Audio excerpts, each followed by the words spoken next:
পশ্চিমবঙ্গের যুবক যুবতীদের জন্য ৩,০০০ টাকা করে দেওয়া হবে বিজেপি সরকার গঠন হলে।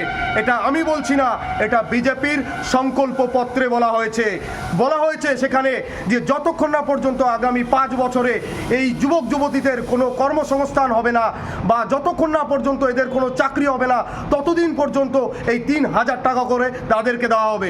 এবং আরও একটি বড় ঘোষণা শুনে রাখুন, সেটাও এই সংকল্পপত্রে বলা হয়েছে, আগামী সরকার গঠন হওয়ার সঙ্গে সঙ্গে পশ্চিমবঙ্গের যুবক যুবতীদের জন্য স্বনির্ভর হওয়ার জন্য, তাদের আত্মনির্ভর হওয়ার জন্য 10 লাখ টাকা আমাদের সরকার দেবে এবং 5 লাখ টাকা অনুদান হিসেবে দেওয়া হবে এবং 5 লাখ টাকা সুদমুক্ত ঋণ দেওয়া হবে। আমি আবারও বিষয়টা স্পষ্ট করে দিচ্ছি, মানে 5 লক্ষ টাকা আপনাকে দেওয়া হবে, যেটা আপনার কাছ থেকে নেওয়া হবে না, এবং 5 লক্ষ টাকা যেটা দেওয়া হবে সেটা সুদমুক্ত ঋণ, যেই 5 লাখ টাকা আপনাকে ব্যাংকে রিটার্ন করতে হবে।